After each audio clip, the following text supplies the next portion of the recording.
Hello, everyone. Thank you for coming this morning. Really appreciate your presence. I would like to also thank my colleagues for joining me this morning. Merci d'être avec nous ce matin. Donnez-moi une seconde. Okay.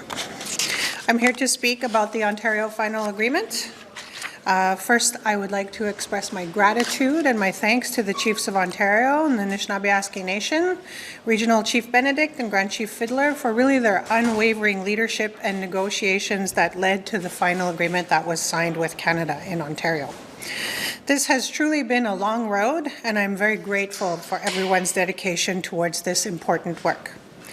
At the heart of my work every day is a simple and urgent goal: better results for First Nations children and their families.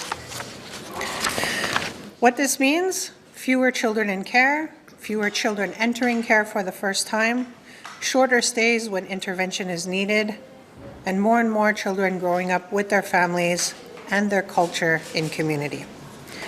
Parce qu'aujourd'hui, la situation est encore difficile. Trop d'enfants des Premières Nations sont séparés de leur famille. Il faut que ça change.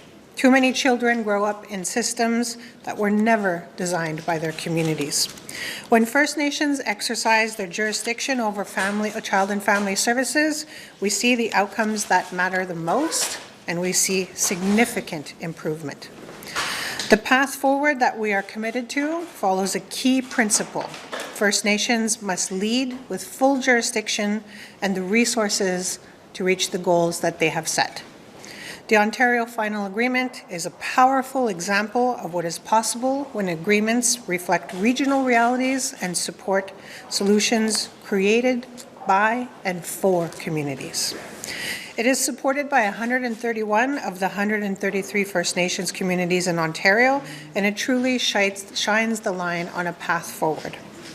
I'm pleased to confirm under this agreement funds will flow to communities beginning May 29th of this year to support their priorities. Je suis heureux de confirmer que grâce à l'accord final de l'Ontario, les communautés vont commencer de recevoir des fonds le 29 mai pour soutenir leurs priorités. This is truly the beginning of a new era. We are working in partnership with the Chiefs of Ontario, Anishinaabe Nation, and Ontario First Nations to implement the agreement with the shared commitment to keep First Nations children connected to family and community. While the Government of Canada did file a narrow application for judicial review last week regarding the Tribunal's remedies for Tagwa-Tagmo and Georgina Island First Nation, it is concerning the pending release of the Tribunal's final reasons. I want to be clear that we will continue and have already started to engage with both communities to identify solutions in this space. I had the honor and pleasure of visiting Georgina Island earlier this week. I had a very positive conversation with Chief Big Canoe and the Council. I remain entirely committed to that process, and we have both agreed to meet as soon as possible. The nation's very specific geography creates unique challenges, and we're looking at how to best resolve the issues that partners face involved in this space. Nous voulons continuer de travailler ensemble avec le leadership et la communauté. I've also reached out to Tagwa-Tagmo Nation, and I'm looking forward to meeting them. As we implement the Ontario Final Agreement, we will continue to fund actual costs of child and family services in both of those nations, even while they remain outside of the OFA. At the same time, we are negotiating First Nations-led regional agreements designed by and for communities across the country. I want to thank the leadership and the First Nations who have come to those tables to work with us in that space. I'm very encouraged and I am very grateful for your commitment. These discussions will shape regional governance models, accountability structures, and well-being indicators that reflect community priorities and support services tailored to their specific needs. I'm pleased to report that we are seeing significant progress, especially with the Assembly of Manitoba Chiefs recently. I'd like to thank my parliamentary secretary for being present and leading those important discussions. I'm looking forward to seeing them and meeting with them on the next step. C'est urgent de faire avancer la réforme à long terme du programme des services de l'enfance et à la famille des Premières Nations pour obtenir des meilleurs résultats pour nos enfants. The path we are proposing, which has seen much success in Ontario, is driven by First Nations and grounded in the regional realities, recognizing each region's strengths and the ways that they choose to care for their children. The proposed funding matches that were included in the 2024 final agreement with enhancements is in place. Canada is committing $35.5 billion starting in 2027 for 7 years with an annual $4.4 billion every year after that. Evidence from communities across the country show that when First Nations exercise jurisdiction over child and family services, fewer children enter into care and more children remain connected to their family and their outcomes improve. We know that when processes are tied up in court, the only people who wait are children and their families, and this work stalls. Children are best served by timely, community-driven solutions and not prolonged litigation. Funding alone is not enough. We must advance self-determination by supporting community-led systems. Les seuls qui peuvent obtenir les résultats pour les enfants des Premières Nations sont les Premières Nations eux-mêmes. As a former First Nations leader, I understand and know the importance, and also as a mother, what lasting change means when communities take their place to shape the systems that serve their children. Parce que les enfants des Premières Nations méritent de grandir sur leur terre, avec leur communauté, entourés par les personnes qui les aiment. There is no one-size-fits-all approach or solution that can be created, and we must ensure that we reflect the strength, the diversity, and the rights of First Nations. I want to thank you for your commitment, and I look forward to continuing this important work in collaboration with all First Nations who have come to the table. If there are other First Nations who wish to access information or ask questions about this file, we are always here to ensure that we provide space to do so, which is why we have launched earlier a Child and Family Services information booklet identifying what the process is, what the outline is of this engagement session. This is where we encourage communities to come and ask questions. We're here to provide you as much information as possible. Nous avons annoncé un livret pour vous avec d'informations que les communautés peuvent accéder pour demander des questions, pour avoir plus de ressources, pour se demander si eux, ils veulent continuer dans un processus ou arrangement d'une table. I want to thank those nations who have reached out and begun this process, and for those who are already advanced in their conversations with us. This is an encouraging, incredibly challenging topic to work on, an incredibly challenging space to be in, but I know and trust that leadership is there to protect their future members, and I want to support them in that space. Miigwech. So how many nations are you engaging with outside of Ontario to get an agreement, and what's the timeline for that? Sure. We have done extensive work in the West, so we're working with Treaty 8, with Treaty 6. I had the opportunity for my PS, if she wants to add, to speak in Manitoba, where we've had conversations with AMC.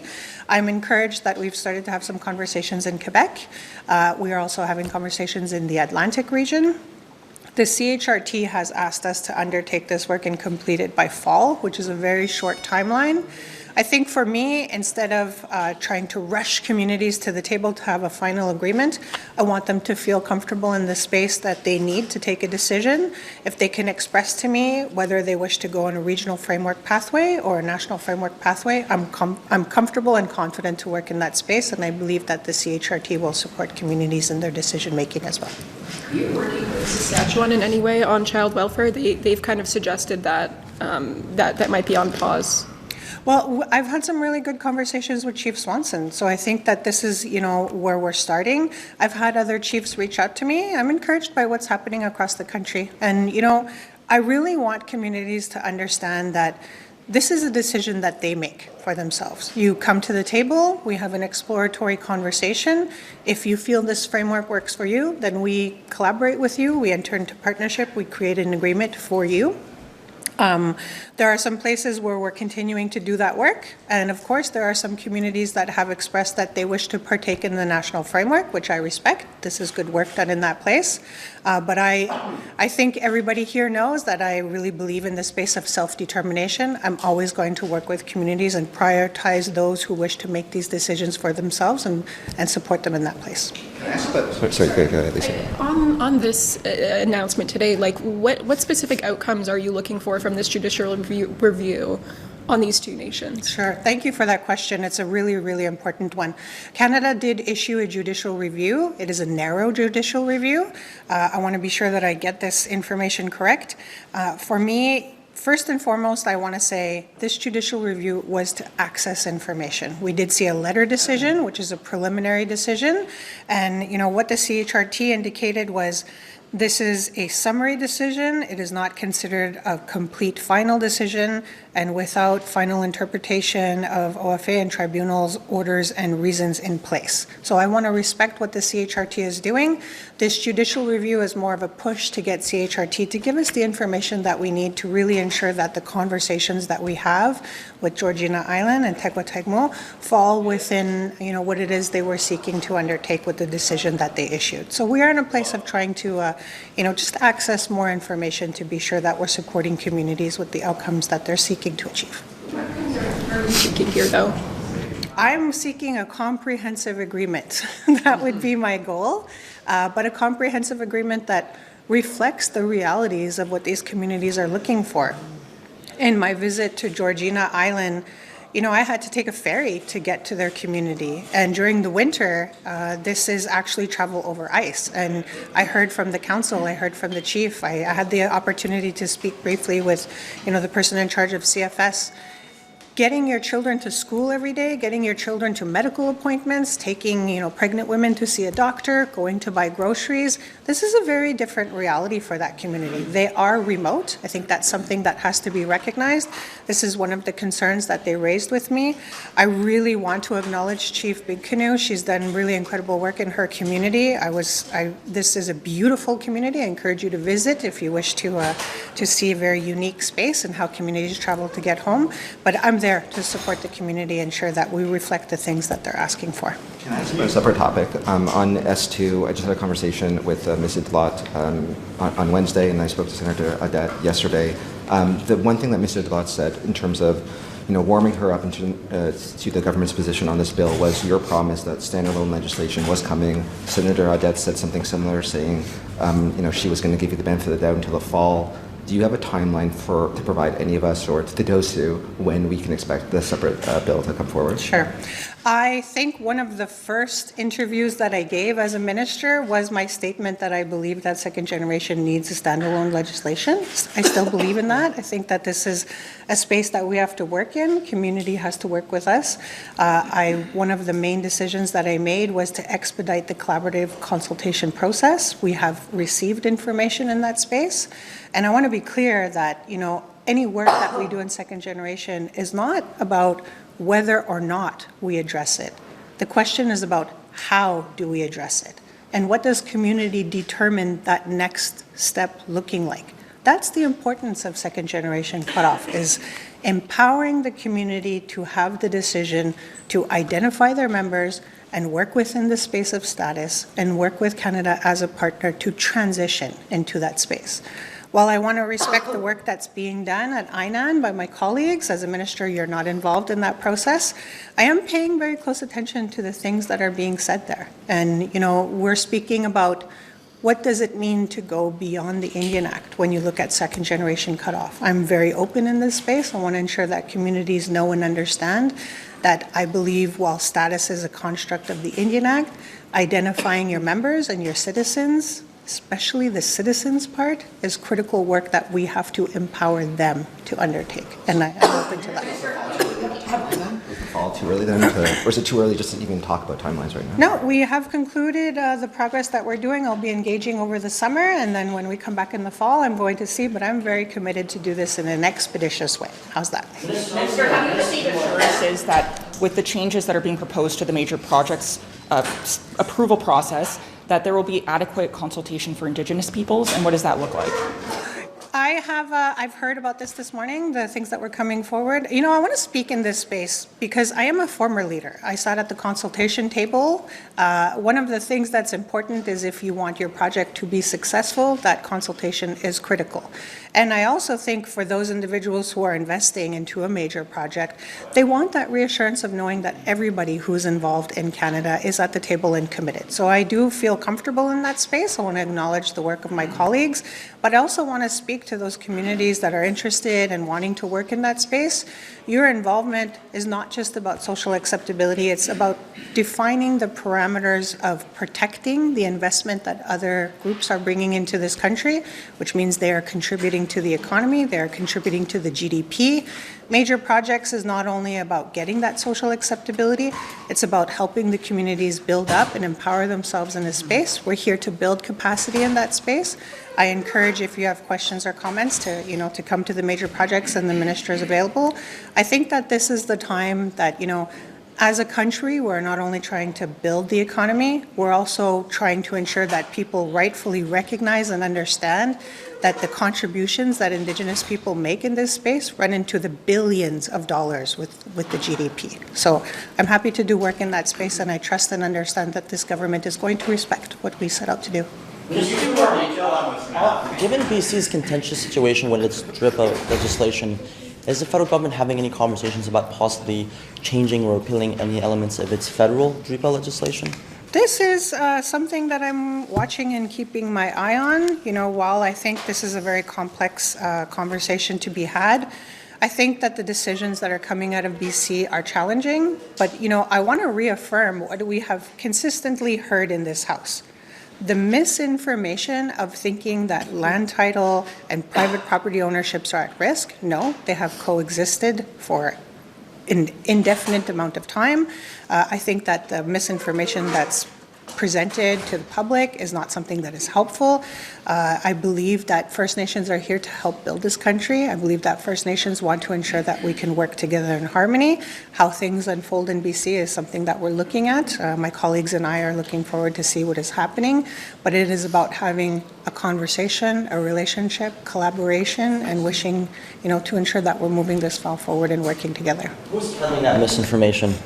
Well, clearly the Conservatives stand up and ask many questions on the decision on Cowichan, and I, had the opportunity to support my colleague yesterday when she clarified the information that this private property rights are not at risk. We are here to do the work of protecting private property rights, and part of that is also the work in reconciliation, and I support that.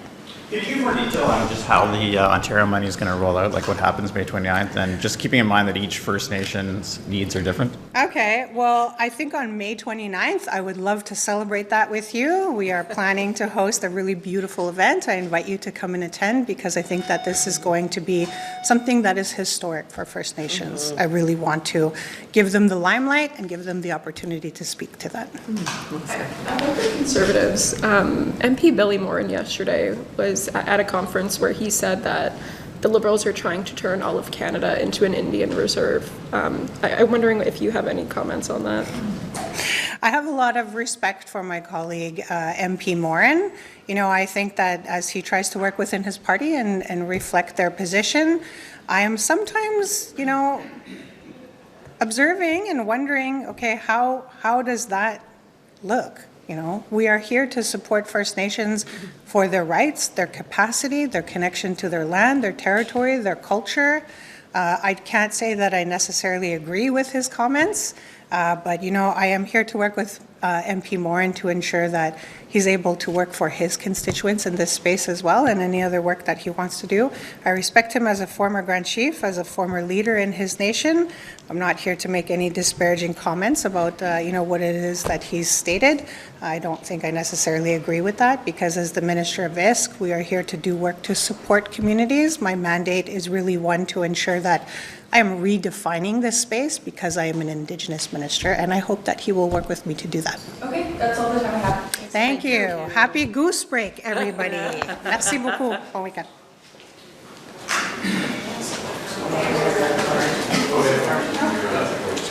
Oh, good.